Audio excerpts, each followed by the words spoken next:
I don't really believe in magic. At least I didn't until last winter, when I spent a week in a lighthouse that technically shouldn't exist. This happened while I was trying to get myself together after a pretty rough year. Work, stress, burnout, the whole deal. I needed to disappear for a bit, somewhere quiet. My therapist suggested a cabin retreat. A friend recommended I try something with a view of the ocean. I started browsing rentals online, looking for something remote enough that no one would bother me. That's when I found it. Harrow Point Lighthouse. One grainy listing photo. One sentence of description. Winter caretaker needed. No prior experience necessary. No reviews. No amenities listed. The nightly price. Practically nothing. Which, honestly, felt like a red flag. But I was mentally exhausted enough that I didn't care. It was right on a cliff overlooking the water, far from any town, and just isolated enough to feel like what I needed. So I booked it. Turns out that was the first odd thing. A normal listing has safety info, cleaning fees, check-in instructions.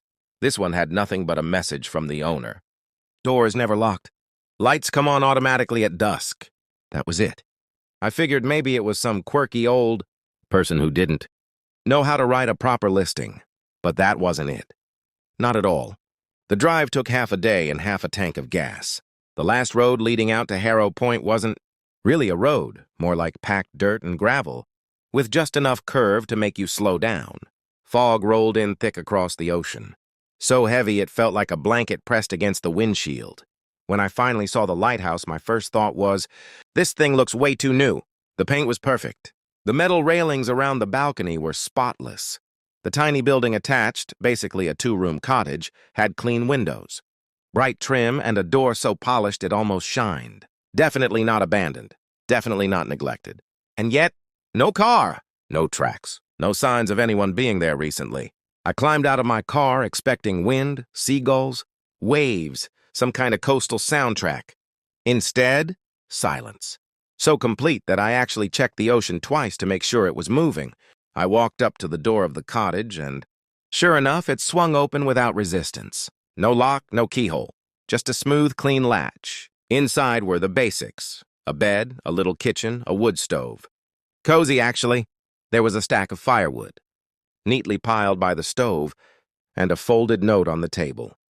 The handwriting was precise, almost printed. Welcome.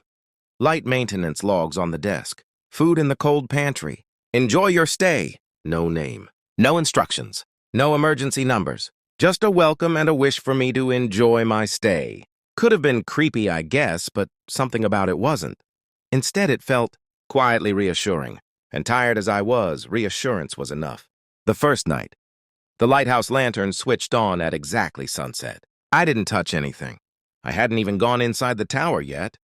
I'd only unpacked my bag, started a small fire, and heated up soup from the pantry, stuff in old-fashioned metal cans with charming labels like Hearth Stew and Seafarer's Broth. Homemade looking, hearty, delicious actually. I was finishing my meal by the window when the lantern blazed to life. Not flickered, not warmed up, blazed. A perfect, clean beam sweeping across the darkening waves in a slow, serene rhythm. It was beautiful, hypnotic, mesmerizing. I should have wondered who was controlling it. I should have asked why every device in the cottage looked like it was from the 1940s except the lantern, which shone like a modern LED system. But instead, I just watched the beam sweep across the water until my eyes felt heavy. I curled up in the little bed, listened to the first distant rumble of a winter storm rolling in over the ocean, and fell asleep in minutes. Best sleep I'd had in months. The next morning, over a cup of instant coffee, I found the maintenance logs mentioned in the note. It was a single leather-bound book. Thick, old. The pages were yellowed, lined, and filled with handwriting. Not the same neat printing from the welcome note. This was more organic, flowing, quietly elegant. And each entry was signed only. The Keeper. I flipped through the early pages and found dates going back. A long time, decades, more than decades. Over a century, if the older ink was accurate. Most entries were simple. Wind steady today. Lantern functioning well. Or, sea calm. Fog expected. Normal lighthouse keeper stuff, I guess. But mixed in were other things. Strange things. Visitors again last night. As always, they did not enter. Harrow Point continues its work, though the world forgets it. The lantern shines for those who cannot be seen. I sat there for a full minute reading that last one. Then I laughed nervously, closed the book, and told myself it was just some creative person's idea of a themed rental. People love atmospheric gimmicks, right?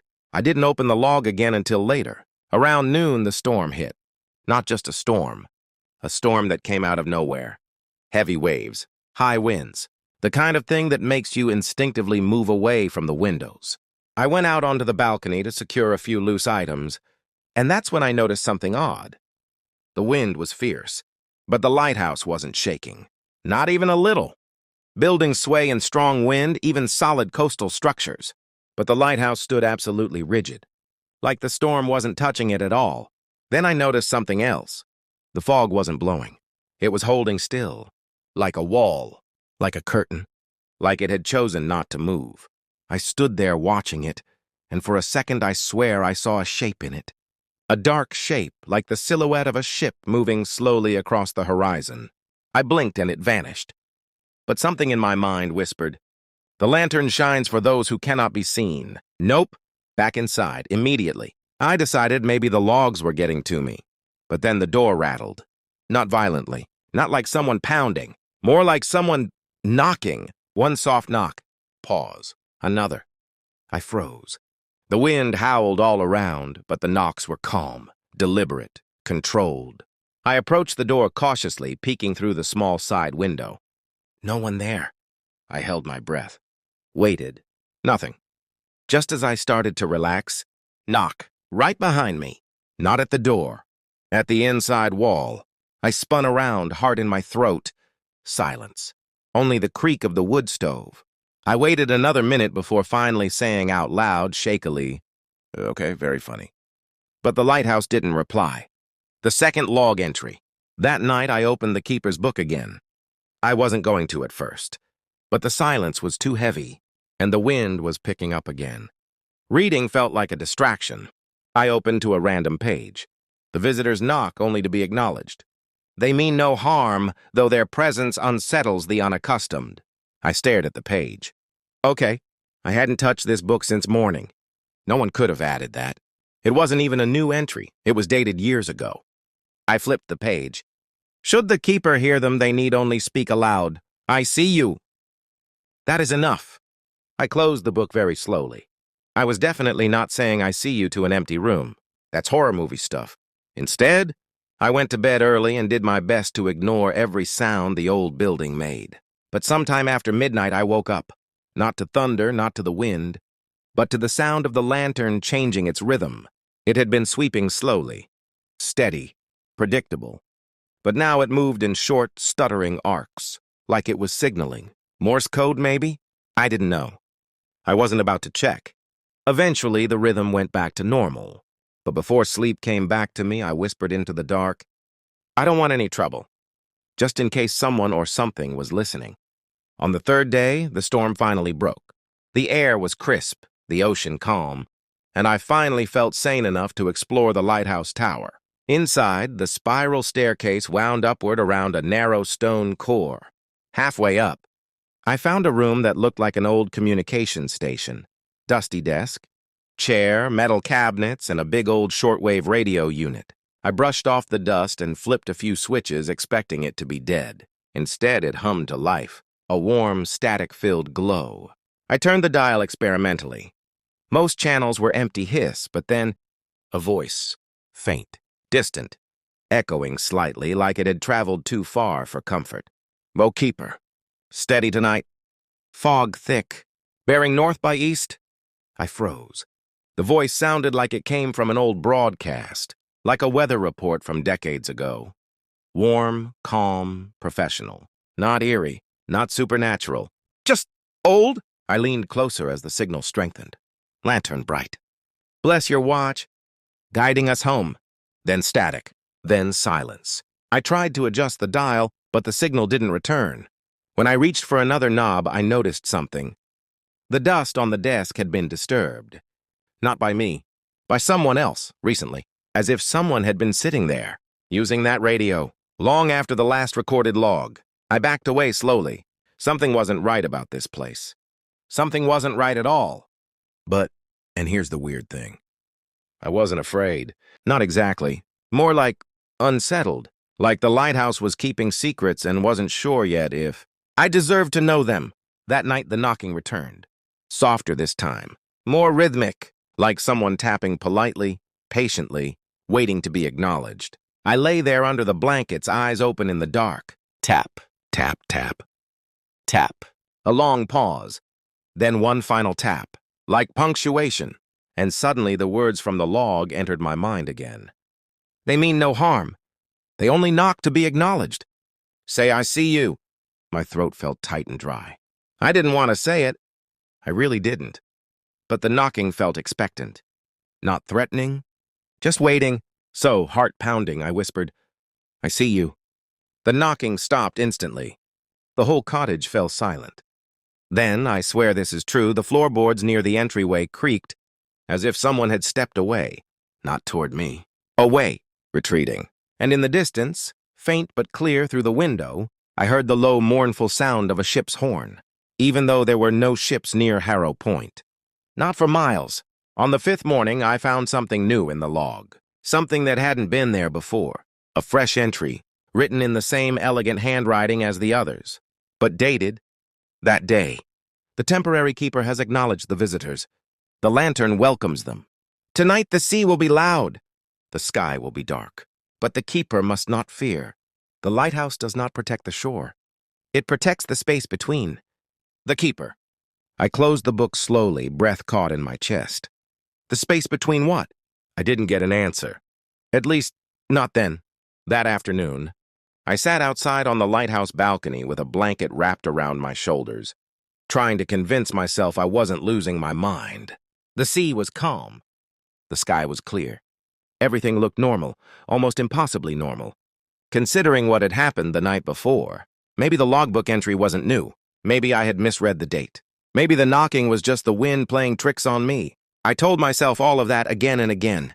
But the truth was simple. I didn't believe myself. Not anymore. There was something else, something I hadn't noticed at first. The storm from earlier in the week had carved the beach below into jagged ridges, dark wet sand shaped, into long arcs like ripples left by something huge moving beneath the surface. The shapes weren't random. They were patterned, rhythmic, like something had brushed the sea floor in passing. A quiet shiver worked its way down my spine. I needed answers. And there was only one place left in the lighthouse I hadn't searched. The staircase to the lantern room creaked pleasantly, the kind of soft wooden groan that makes you think of old bookstores and antique shops. The air grew warmer with each step, as if the massive lens above were heating the whole tower. When I reached the top, the lantern stood silently at the center, massive and gleaming, a pillar of polished brass and crystal that looked brand new despite the age of the building. Sunlight refracted through the lens and cast tiny rainbows across the walls. On the floor beside it sat a toolbox, not old, not dusty, not forgotten. It looked like it had been used that morning, as if the keeper, whoever they were, had stepped away only moments before. I knelt beside it and lifted the lid. Inside were tools of all kinds, each perfectly clean, each placed with a precision that felt almost reverent. But tucked beneath a folded cloth was something unexpected. A photograph. Black and white, faded, edges frayed. It showed the lighthouse, from decades earlier, but standing beside it was a person in a heavy coat and cap, smiling faintly at the camera. On the bottom, written in the same elegant handwriting from the logbook, the first keeper. The date beneath it was 1893. Impossible. The lighthouse looked identical to the one I was standing in. No renovations, no structural changes, not even a difference in the pattern of stones. Either the photo was fake, which didn't seem likely, or the lighthouse hadn't aged at all. I turned the picture over. More handwriting. The keeper watches until they are seen. I didn't understand what that meant, not yet. But I was starting to think this place wasn't just an old building. It was something maintained, preserved, held still in time by forces I didn't understand.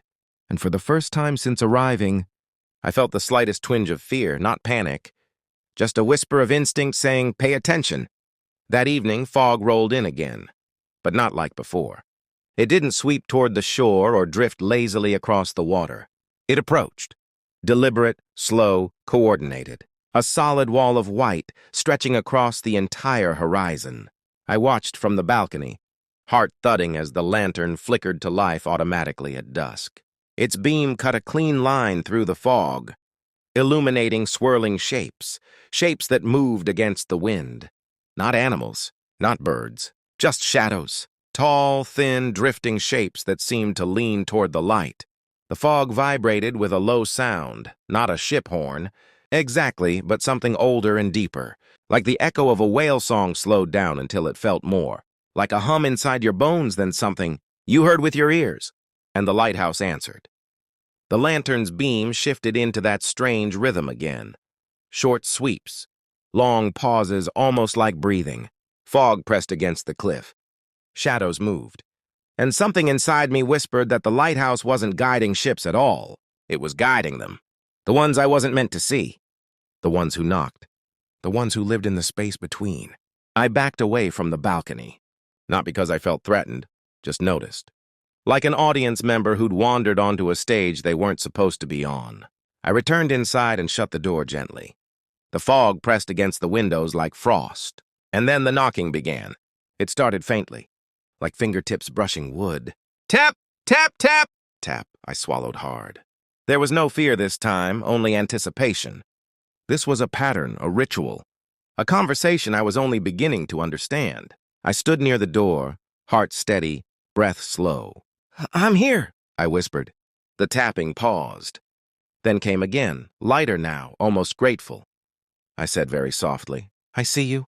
This time the response wasn't knocking. It was footsteps.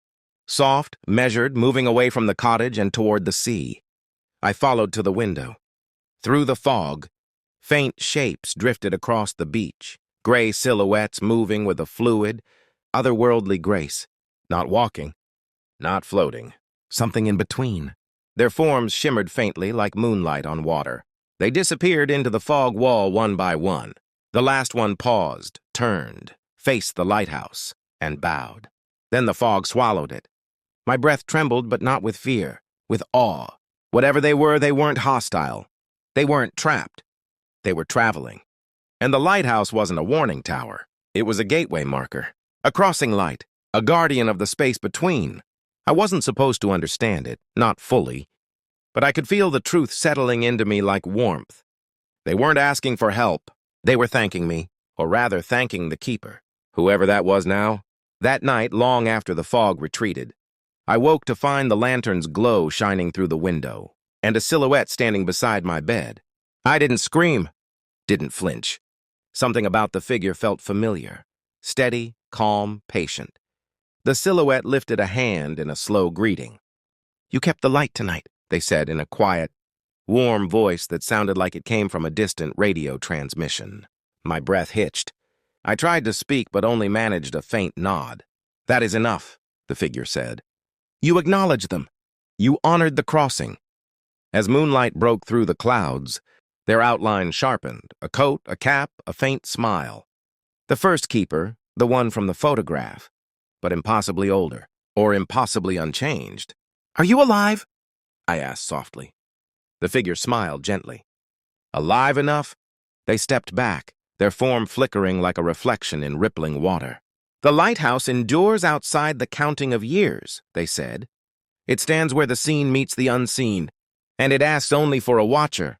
My throat tightened. Am I the watcher now? "If you wish to be." The choice settled between us. "What happens if I say no?" "The lighthouse will wait," they said simply. "It always waits." "And if I say yes?" The keeper's smile warmed. "Then you will never be alone again." The words weren't a threat. They were a promise of purpose, of belonging, of connection. I breathed slowly. "I don't know yet." The keeper nodded. "Then rest. The sea is calm. The lantern shines. Decide when you are ready." Their form faded toward the doorway, dissolving into faint drifting light. Just before disappearing completely, they added, "Thank you. Truly." My final morning dawned bright and still. Everything felt peaceful, almost too peaceful to leave. But my reservation was ending. And despite everything, maybe because of everything, I needed time to think. I packed slowly, feeling the weight of every movement as if each one mattered. At the doorway, I hesitated. The cottage felt warm, lived in, expectant, like it wanted me to stay. I whispered, "I'll come back. I promise." The lantern flickered once briefly, even though it was daylight. As if acknowledging the promise, I stepped outside and walked toward my car. The fog wall sat far offshore, quiet and distant. As I reached the car, I felt something in my pocket. I hadn't put anything there. I pulled it out, a small brass key, old, heavy, etched with a tiny lighthouse symbol. Attached was a folded slip of paper. "For when you are ready." The keeper. I closed my hand around the key. It warmed instantly in my palm.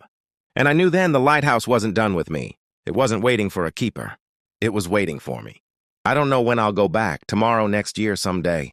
But I keep the key with me always, just in case the lighthouse calls me home.